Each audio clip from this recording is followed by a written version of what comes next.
Call me Grian, because we're not building the back of anything today. That's spoilers. You can't look at that. That's spoilers.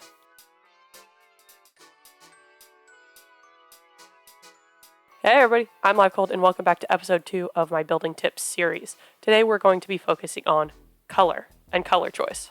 If you missed it, episode 1 was on building with reference. All of these magnificent builds were based on reference images I pulled from Pinterest. But today we're going to be focusing on color choice and palette choice in your builds. So I've got like 6 different builds here. All of them are the exact same, just with a different color palette. And I'll be showing you kind of the do's and don'ts, pros and cons of each type of thing. So first up, you just got your basic villager house. Like, it's a classic. It's a classic. You can see, hold on, if I get over here, you can see it over there. There you go. But it's just, I don't know. It's good. It's fine. I probably could have applied it better here, but it's just kind of meh. There's just so much texture in this. You can see there's texture here. There's a lot of texture in the plank. There's a lot of texture in the cobblestone. And there's not a lot of tone variation within the blocks. Like, obviously the wood here is darker than the planks here, but like overall, it's a very narrow range of colors. It's just pretty plain. Like, if this is the basic village, like, you can do better. Generally speaking, this is fine. Like, I like to do logs on the corners. That's just something I like to do. And then you've got a different color for your roof, which is a good choice because it makes that distinct and stand out. And then the framing of the wood like frames each different section, which I also like. But you can choose some better colors and some better blocks that have a little bit more varied texture, because these are all so high in texture that there's not a lot of like variation.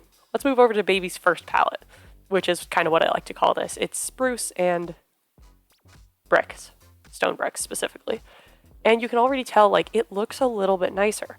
Like, and part of that is just due to cobblestone being cobblestone. Like, you can make cobblestone work, but there's a lot going on there. There's a lot going on there, and we don't have time to unpack all of the problems cobblestone has. But you can see here, we still do have a lot of planks in the roof as well. But the use of stone bricks, and andesite here not only allow for a little bit of a more plain, a more flat set of colors in this build, but they also, like, interspersing them within still allows for some of that variation. And it is very important to have variation in your block choices. So if you have like a palette and you have a certain type of block that would work with, like, it has multiple colors in this, multiple blocks in the same color range, like these do, like, use those and intersperse them with what you're doing. We'll get to that a bit more in some of the other builds, but it's really, really prominent in stuff like this. If you have a bunch of blocks that are very, very similar in color range, just to break it up, just to make it a little bit more interesting. Here, I've also added detail to the roof by making it 2 different colors. So this isn't just one thing. We've got sort of the stone as a border, and then this filled in as the main color portion. And that also adds a little bit of interest, makes it so that this isn't just completely gray, because that's a lot of one color in a space, and that just, if you have large blocks of a single color, sometimes it looks good. Generally, you're going to want to break it up a bit, which is exactly the same reason why interspersing these different blocks in the roof works well. So now that we've got these basic 2, like, generally the first Minecraft palette and Baby's first nice looking Minecraft palette, how do we actually go about choosing the palette you want? Well, generally speaking, having a light, a mid, and a dark tone works pretty well. And going off of that, having a stone and a wood is also a really good bet. Generally speaking, a stone and a brick, or a stone and a brick, a wood and a stone, wood and a stone, wood and a stone, wood and 2 stones here. But generally speaking, that'll be a good place to start. If the wood and the stone look pretty good next to each other, you can start there and build off of that. And what that allows you to do is it allows you, like, for basic houses like this, obviously if you're going to make something like fantasy, sci-fi, depending on like the style of your build, you might not want wood or stone. But generally speaking, for houses, which is what I'm going to be focusing on, wood and stone is a good bet, generally using wood for the body of the build, the walls and such, and the stone as accents. This next bit of advice is going to work no matter what type of build you're trying to make. You're going to want to take basically what colors you want your build to be, try to find ones that fit close enough to what you're looking for, and then build off of that. So let's say, for example, I wanted to do something with, I should probably just go here. Let's go with, okay, purple. Now some blocks are harder to figure out palettes for than others. So you got this. This is a good little mid-tone. So let's say you want to get your light tone in there. I am actually a pretty big fan of calcite. It's like diorite, but less ugly. So you got like a little bit of a light tone, a little bit of an accent, and then we're going to want something a little darker on this side. And I would go with a nice dark purple. So let's see if, I think nether brick might work decently okay for that. So you can see there we've got our mid-tone, our dark tone, and our light tone. It's kind of similar to the way having wood and stone works. Like in here, there's also textural variation. So these two are a bit brick-like, whereas this one's a bit more flat. And you can do the same thing here. There's a lot of texture in the planks and in the cobblestone and a little bit less here, but it's more obvious here where these are pretty like flat textured. There's a lot of different bits to them, but they're not like all over the place. And when you're doing this, you got to take into account the type of vibes you want. So like if you want something darker, like you're going to use more of these types of colors. If you want something whimsical and fantasy, you're going to stick over here a bit more. But that comes to application. You just got to mess around with the blocks until you find something that works. I literally did that on a whim. I didn't intend to like actually make a palette in this video. I did this on a whim, and like you can see it actually works pretty well. So you just got to screw around, figure out what works, what you like. So anyways, back to the ones I actually made and prepped for the video. These four are kind of organized with what I would use for the body of the build at the bottom, and then getting more into accent colors at the top. So this one here is actually, this one here is actually from those builds over there. So if we go over here, you can see I've got the sandstone at the bottom, the bricks in the middle, and the spruce and the green at the top. You can see, I'm going to go with this one because I like it better. You can see that I sort of used the sandstone for the body of the build, the bricks for the roof, and the spruce and the green terracotta as accent colors. Now, you could argue that the spruce takes up most of the color in here, but nonetheless, it is used, to me at least, as an accent because it's used in the trim of the roof and in these pieces in this like gable-y thingy, whereas the sandstone really is the body of the build. It's more obvious over here where there's this all sandstone, but still, I organized them with what I would use for the body at the bottom, accents, and then like even more accents up at the top. So basically, as you move forward in these palettes, I would use these blocks less. And that's how you would want to use an accent, is you would really want to use it a little bit just so it pops when you do use it. Same thing here. I really like the way this looks. It's really dark, but you've got that poppy yellow. I didn't build this one in this video, but I would like to use it in the future. And then we got this one over here, which feels very industrial because it's bricks, a little bit of wood, and stone again. And this is another thing. This is what I was saying with the trim on the spruce house. If you've got blocks with color variation, with a lot of blocks in a similar color range, use those and intersperse them. A lot of times, if people are building something with brick, they'll put a little bit of granite and polished granite in there to break up the texture, make it a little bit more visually interesting. Again, it is a lot of trial and error. These are some pretty good basic palettes. I'll put a bunch of them at the end and a little website at the end that I've found so that you can find some of your own. But it's really good to just go out, screw around, see what works, see what doesn't. And it is really one of those things that you have to go out and practice, just like anything else. In order to get good at something, you have to go out and practice. I'm not claiming to be the best at anything by any means, but I'm just telling y'all what I've learned over just time. It's a lot of practice, and sometimes you'll find something that might work, that you think will work, and then something will be funky. We'll get to that a little bit in the next build. And sometimes it'll work and it'll turn out great. So now we're going to move on to something where I sort of strayed from your basic wood, stone, and we're going to use a little bit more of those accent colors. This one's a little bit funky. I also tried to not put the logs in the corners like I usually do, because I do really like how that looks, and I kind of rely on it. And you can see that I kind of just went back to it by putting the fence posts in instead. But you can see here that we've got that accent green in these little accent places. And I've done something different as well, where I've made this section of the build a different color, which is something you can also do, is you can color different sections of your build in different colors to make them look separate or stand out, or just to add a little bit more variation. Variation is always something super important. But this is the palette I've used here. I think that's dark oak. That is spruce. That is not the right block that should be there, but it's close enough. Kind of shows off what's going on. Honestly, I would probably have gone back to the planks or something for this. Something a little bit of a darker shade of brown, I think, would have worked better on this, especially with how dark the dark oak is. There's, I feel like, a little bit too much contrast in this one almost, which is a little ironic coming from saying you need to have a lot of contrast, but like trial and error, sometimes things work, sometimes things don't. Sometimes everything in moderation. Everything in moderation.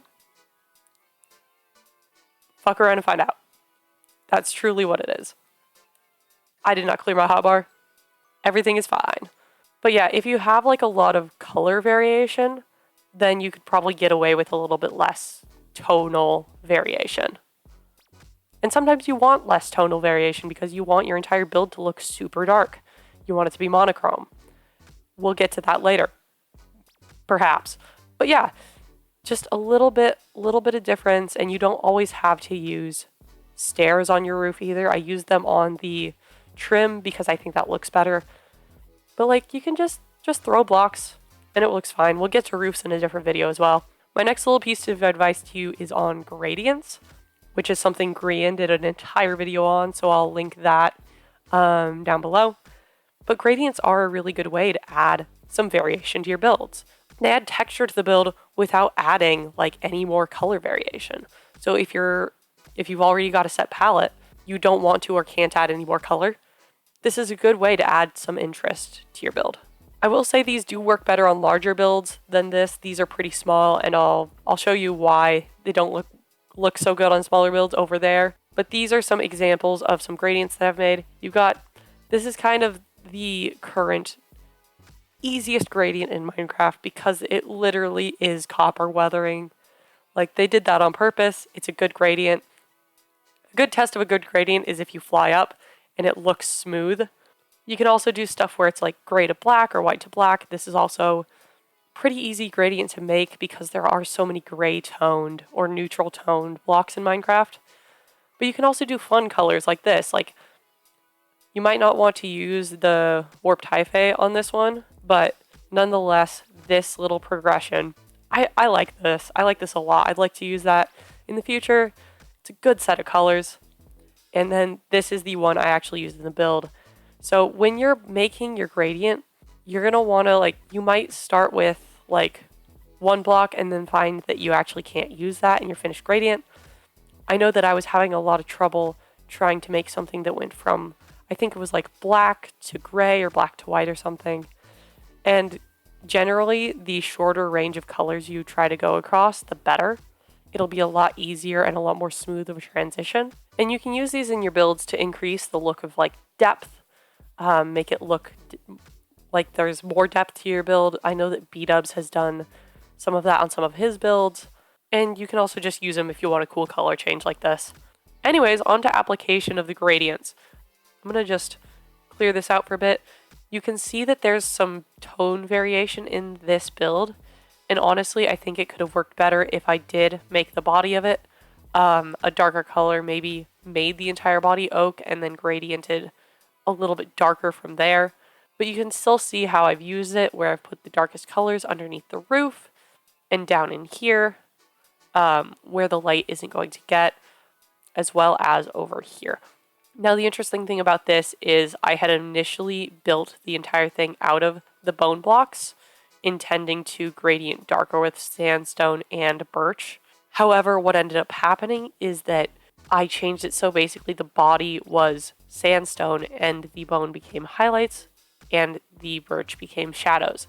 And that's actually how you do want to do it, is you have your base color and then you have a highlight and a shadow is how you're going to want to go about that. And it just makes it easier than having to go like, this is all light and then a shade darker. It's easier to go, this is the base shade. These pieces are light and these pieces are really dark. That's backwards. These pieces are really dark. These pieces are really light because this is bone over here. Again, you can see that I've done the whole, you got your trim and then a different color or a different block inside the roof just for some variation. Using those same blocks down here to sort of link the two together, make it a bit more cohesive.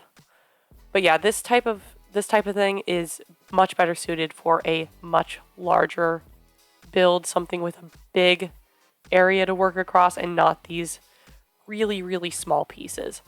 It would work well on something like this. Like if you've just got this big flat area with not a lot of detailing, you could do it, and that would introduce a lot of variation.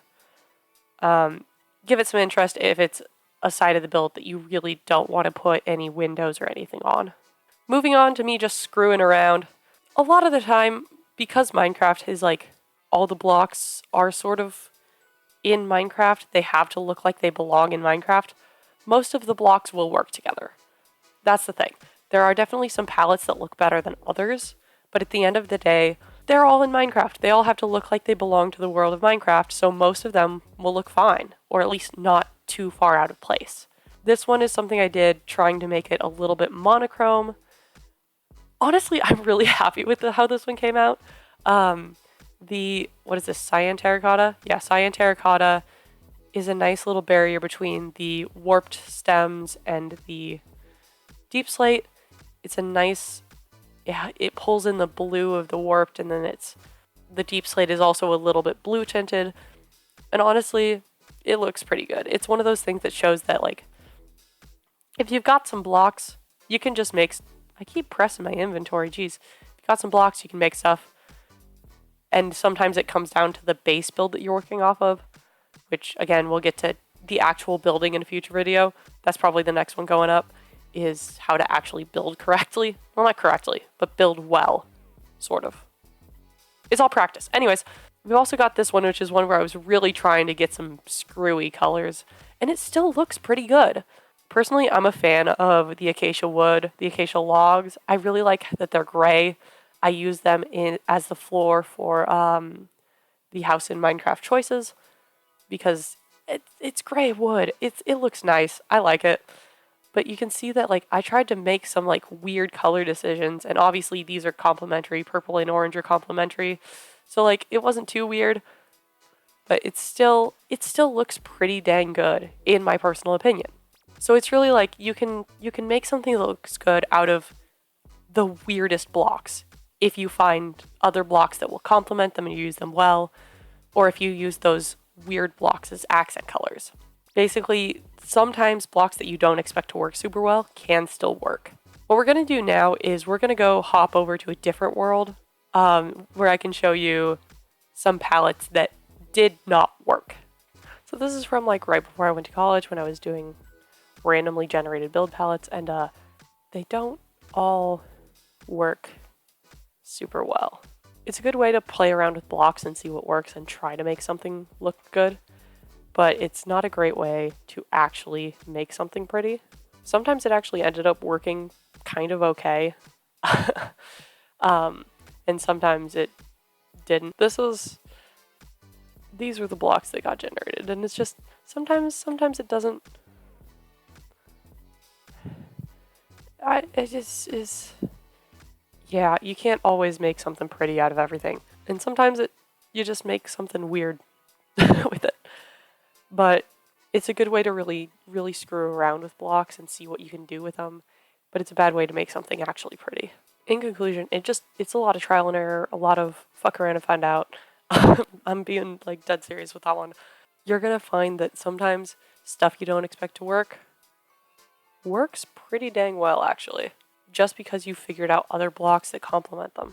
Try to place the blocks next to each other first and try to get a feel for the scale of the amount of each type of block you want to use. So for example, if I were to use this one, which filled my hotbar very well, you could screw around with something like this, just seeing how much of each type of block you wanted, and maybe you do this. Just seeing how it looks. You pull a little bit of this here, and you can see how the colors play out in their proportions. So maybe I want a little bit more of brick, do this. Maybe there's not enough green now, so I pull the green in a bit more. And then you can see how they work in proportion to each other. But again, that's a lot of just screwing around, just seeing what works, what doesn't. It's a lot of practice. It's always a lot of practice. And that's the hardest part, is actually sitting down and practicing, spending the time to get better at something. There's a block palette site. I don't remember the link, but I'll put it in the description. I'll put a few examples on screen. And there are only 6 blocks, so a lot of these won't necessarily work. This one is 3, but because it's only a 6-block palette, sometimes you'll need more. But it's a good starting point for making your own palettes and seeing what types of color and block combinations you can make. Pinterest is also a pretty good place to find palettes. You can see other people's builds, how they've applied different colors, and look at them and how they use blocks, the blocks they use. Maybe there's a gradient in there. There's a creator whose name is Snarple, who has some incredible gradients that I've seen. They're just bonkers, if I'm being honest. But yeah, Pinterest is a really good way to find lots of different types of builds from lots of different people. Be aware, sometimes they are using either mods or a texture pack, and there will be blocks that either you don't have or that just look different. People also might be using shaders, which generally make a build look a lot nicer than it would if it was just in straight vanilla Minecraft with the vanilla shading. Personal opinion, anyways. And the build size, the size of the build, a lot of builds on Pinterest are huge compared to these. Like, one thing I want to do is I want to take one of those bigger builds and like actually build it in Minecraft to see the scale difference, because there's a lot of detail packed into those, a lot of color that you wouldn't be able to fit on something that's this size. Because this, honestly, this is pretty dang small in comparison to a lot of the builds on Pinterest. So yeah, that's it for color. Next episode will be on shape and actually how to build something. Making sure you've got it like variation in the shapes you're using, in the depth. And yeah, that's it for this video. Thank you for watching. Leave a comment on anything else you would like to see me chat about with builds or anything. And I'll try to get to it in a future video. Thanks for watching, and I'll see you in the next one. Bye!